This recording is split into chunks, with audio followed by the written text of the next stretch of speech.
Hello, everyone, and welcome.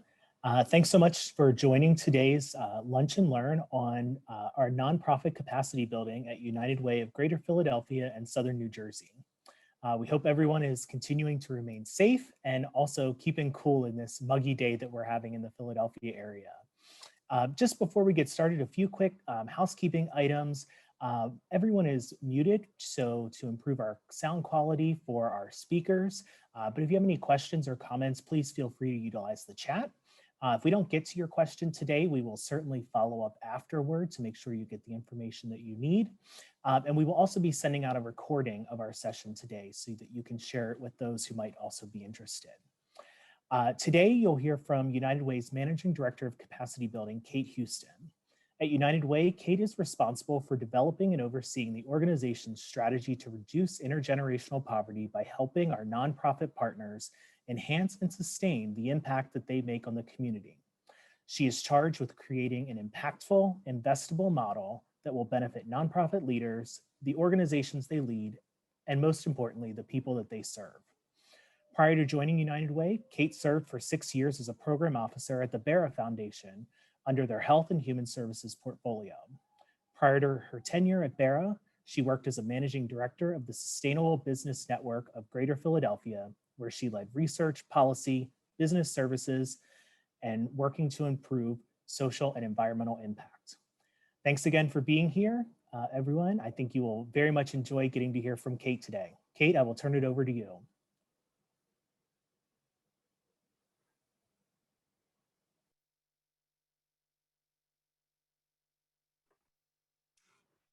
Thank you so much, Alex.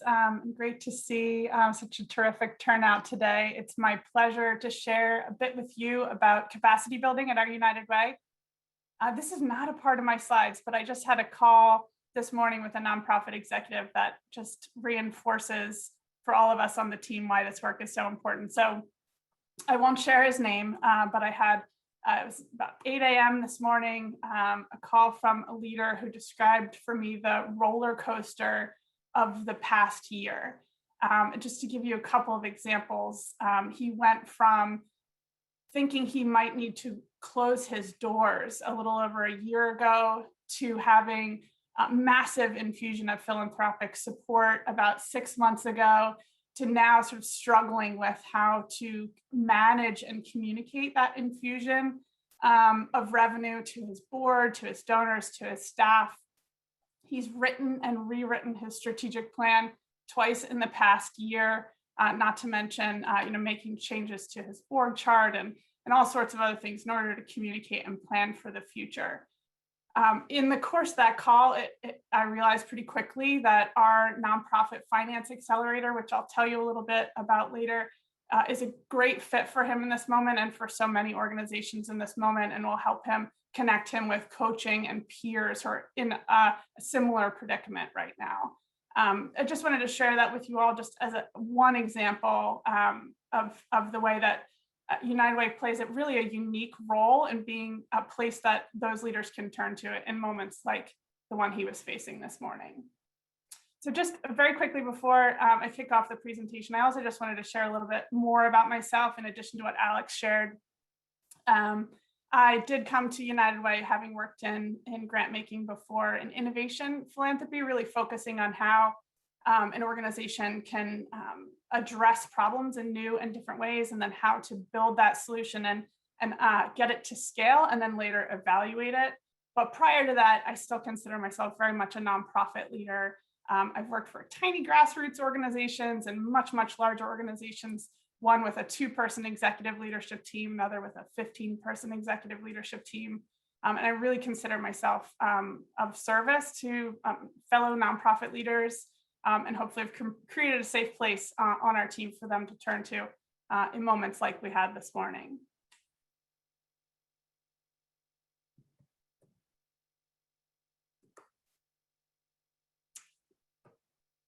So just a quick overview of what I'll be sharing with you all this morning.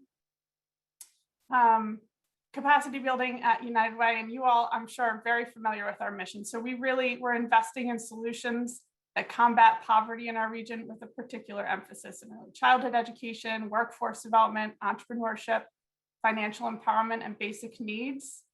And the reason we invest in capacity building is we believe fundamentally that stronger nonprofits will lead to greater impact. So it's really foundational to what we do, and supports all of the nonprofit partners that are working alongside us in our mission. So I'll tell you a little bit, just a little grounding in our nonprofit sector. For some of you, this will be a little bit 101. You're pretty familiar with how important the sector is in our region. But I just thought a little bit of foundation work around that. Tell you a bit more about our United Way capacity building, and then very importantly, who guides our work? How do we stay on top of what the greatest needs are? And then just share 2 examples of partnerships and action that are all made possible in part by our Impact Fund. And then we'll try to save 5 minutes at the end in case there are some questions that we have time to respond to. So again, this won't be news to you all, just how important, how vital the nonprofit sector is, and never more apparent really than the last year, whether it was a summer tutor, box of groceries, free tax refund, et cetera. The nonprofit sector needs to have its doors open in order to be able to respond to everyday needs and then also in crisis. But some may not understand just how big the nonprofit sector actually is. We're a force. 2007, since 2007, nonprofit jobs grew almost 4 times faster than for-profit jobs. But just to put that in scale, nonprofit employment now equals manufacturing, which is hard to imagine, but certain areas of the nonprofit sector have really grown incredibly in recent years.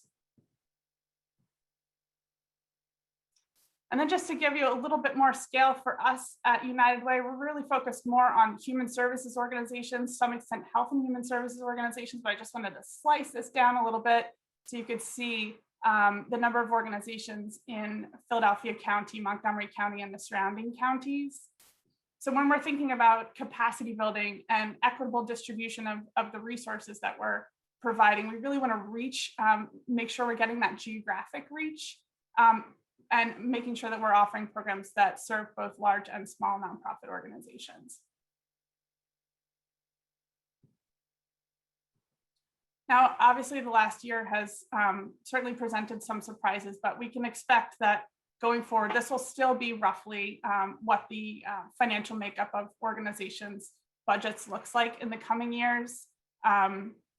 As a surprise to some, 80% of revenue in the nonprofit sector is actually earned either through fee-for-service or government contracts. And then just a look a little bit closer. Some of these slides, again, this is the most recent information that we have from a report in December of 2020, but of course, the data is always a little bit lagging. So this is really a picture, again, from that report in December. But it shows some positive things in terms of a doubling of operating reserves in portions of the sector, but then of course some troubling trends as well, including that 13% in the health and human services portion of the sector we're actually facing insolvency. Not all of our capacity building focuses on financial health, but certainly that's going to be a big theme coming out of the last year.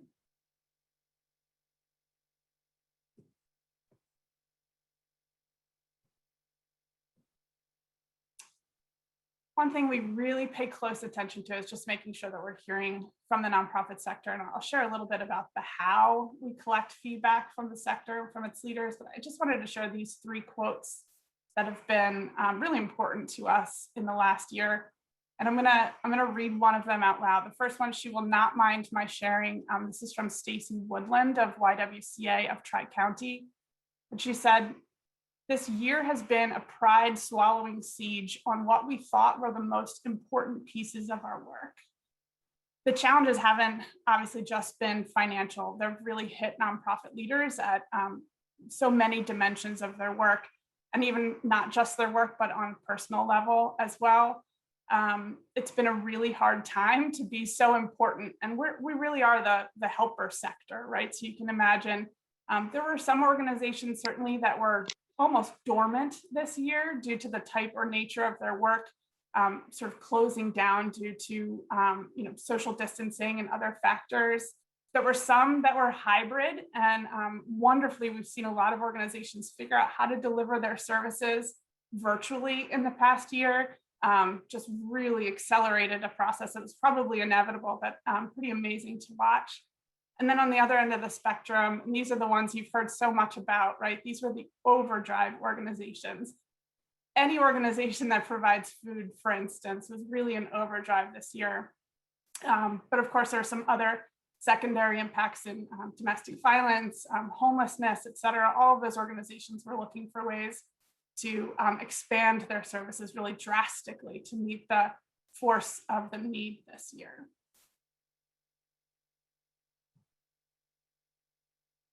So just honing in a little bit on how we respond to the nonprofit needs. Of course, the demand for their services are growing all the time, but we need to hone in and prioritize how we can help. Most of our capacity building either comes in the form of educational programming, typically where a group of nonprofits are learning a particular subject matter together, either over the course of a year, sometimes over the course of 2 years. That's sort of the capacity building bucket. We also offer leadership development, more programming specific for individuals. This could be an ascending leader, maybe a mid-level manager or an executive director. And I'll give you an example of that a little bit later on. And then technical assistance. And we've really found this to be a way that we can more directly address some of the issues or challenges that executives are facing right now, like the example that I gave around financial health earlier. So what is capacity building? I sometimes find just like seeing these concepts of nonprofit capacities helps me understand sort of what are the muscles that at United Way we're hoping to help organizations strengthen. Some of these, if you work in the private sector, they'll be really familiar to you. And frankly, they're pretty similar, right? They're in financial management, maybe in marketing and communications. Those are pretty similar and applicable in both sectors. But there are other areas in the nonprofit sector that really just don't translate as well, particularly around impact measurement and evaluation, just understanding how well are our programs working, how can we improve them, how can we understand what impact we're having and invest in the right things with limited resources. So you'll be pretty familiar with most of these. So our goals, I won't run through all of these. The one that's most important to me really is this first one.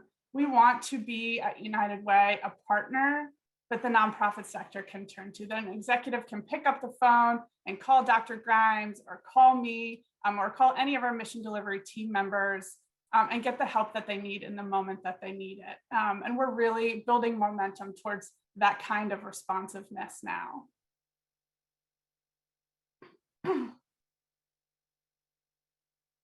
And then just a little bit about our process. So I joined United Way's team in 2019, and the themes that stuck out to me, I thought the things we were doing really well in capacity building, because United Way has been providing capacity building for a long time. But the things I thought worked best were those that were co-designed and co-invested. So what the steps that we take, first and foremost, we always want to deeply understand the needs of the sector. What are those pain points? What are those challenges?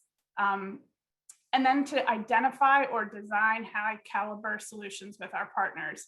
Sometimes it's great if there's already something that's prepackaged, the best in the country, bring it to Philadelphia, offer it to our partners. Oftentimes it takes a little bit more design and thinking about how to improve or adapt that to meet our needs here in Philadelphia. And then we assemble the resources. So United Way, fortunately, we have our impact fund. We can bring some resources to the table, but to really get something to scale, we want to bring additional donors. We want to bring additional funders to the table so we can offer it not just to a handful of organizations, but to larger groups of organizations that are also poverty fighters in our region. And then reach those who need it. I think more than ever in the past year, we're really thinking about equity and capacity building. Just like grants, they are a resource, and we're putting more thinking and muscle behind how can we be more equitable about reaching organizations and leaders who would benefit from the programs that we're offering. And then lastly, of course, collecting feedback, assessing those programs, and then adapting as necessary. So this is one of my favorite parts. of the work is really about being guided by the nonprofit leaders themselves. So we have an amazing team. Our United Way mission delivery team members, my colleagues, they are deeply knowledgeable about their program areas. For instance, Dr. Grimes in early childhood education, Mike Banks in entrepreneurship and workforce development, and so on. We lean on them to understand what are the needs that their partners have.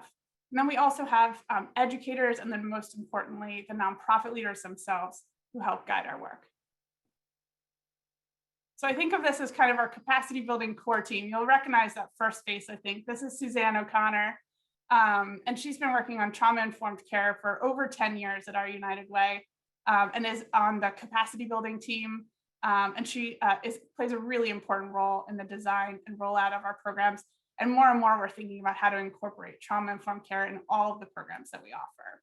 And then we have two other team members. These folks are not on the United Way team, but really play an instrumental part in the design and evaluation of our programming. Candice Kenyatta, she helped us with a needs assessment in 2019. I called it our playbook. I thought this was going to be our playbook for 5 years. And then of course the last year happened and we thought, let's go back to the drawing board. So we're actually in the midst of kind of a revision to that needs assessment now. And then Marie Clark, who really has deep content matter expertise when it comes to capacity building, and then also the evaluation and performance improvement of capacity building. I'm really grateful for these three being on the team. And then, of course, we have all of our nonprofit partners, 150 plus who are supported by our United Way. But I just wanted to share this core team. This is the President's Council, a group of nonprofit executives who get together 4 times a year, who meet with our president and CEO, Bill Golder. And then I always save time at the bottom to make sure that our capacity building programs, what we're planning, what we're working on, are meeting this group's needs. They're an incredible resource to us as well. So I just wanted to share 2 examples of partnerships in action. Some of you may be familiar with RISE. So impact measurement and evaluation, I referenced it before, such a critical part of great nonprofit leadership, but something that's really, really hard to build into and throughout an organization. Most simply, what's working, what's not working, and where can I direct resources to have the greatest impact in my field. So in 2019, we kicked off this partnership with 8 other funders, which is really an incredible example of co-investment. And we're able to offer, again, the best in class impact measurement and evaluation capacity building to 100 organizations over the course of 3 years. We're just wrapping up that 3-year period of work. Our evaluation, of course, this is now getting a little bit meta, but we're actually evaluating our evaluation program. We'll be wrapping that up in August as well. And just thinking about the future, the feedback that we got from this program has been really incredible. And it's combined that kind of cohort-based learning, but also peer learning between nonprofit executives and their teams to understand how they can improve, embed, and then also, I think some of the exercises almost in change management within their organizations. Once you know what's working, how do you convince your board of directors, your program directors, and then your frontline staff, this is the direction that we need to go to have a greater impact. This has been an incredible partnership, and I think just such a good example of how United Way can really set the table between the nonprofit partners, the best possible vendors to sort of deliver that programming, and then also the co-invested or the fellow funders.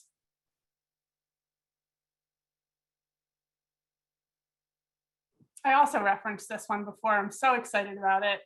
As I mentioned, we were in the midst of revisions to our needs assessment to really understand what are the post-2020 technical assistance needs of the nonprofit sector. But we knew that financial management was going to be top of the list. Frankly, we had more than enough input from the sector to know this would be something they would need. So we partnered with Nonprofit Finance Fund and Comcast NBC Universal, and we're able to provide this program to, I think about 150 organizations signed up for the first cohort. We want to offer this hopefully 2 more times next year. just because the demand was so intense, and the model really does allow for virtual learning in a virtual setting for a larger group, and then smaller group coaching sessions so that teams of nonprofit leaders can work with the experts at Nonprofit Finance Fund to work through some of the challenges they might be facing in a sort of more intimate setting, and then also get that peer support as well. So we're hoping to offer that 2 more times next year.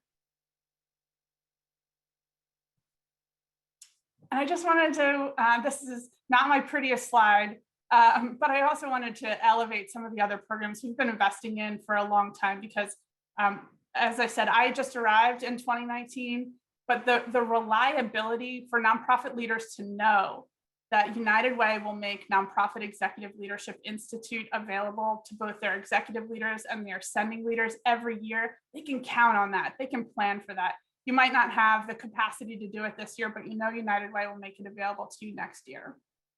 Our work in trauma-informed region, as I referenced Suzanne O'Connor's work, in the trainings that we've offered, these trainings, we open them up and they are filled up within moments. We have 200 people on the waiting list just for this summer. Nonprofit Repositioning Fund, you know, for better, for worse, there's a lot more talk about strategic partnerships, mergers, and acquisitions after the year that we had last year. So having this resource available year in, year out is just critical to the sector. And then a couple of other partnerships there as well that I think are newer, but also showing a lot of promise. Just want to end on this slide. I love this one. Again, Nellie is the Nonprofit Executive Leadership Institute offered by Bryn Mawr. It's a terrific example of a partnership and scholarships that we've offered to both executive leaders and ascending leaders for many years now. I'm going to read this one aloud too. So Nellie's lessons, presenters, and our mutual intent to develop and support one another helped me through the pandemic. It's not just about the lessons. It's not just about the technical expertise. It's often sometimes just about being with your peers to work through those challenges together. And we're grateful with the support of our donors and the Impact Fund to be able to offer programs like this, especially in the past year. So with that, I'm going to turn it over to Alex and see if we have time for a couple questions. Thank you, Kate. That was wonderfully informative. We do have a few minutes for questions. So if anybody has any questions or comments for Kate, feel free to use the chat and we will get those over to her.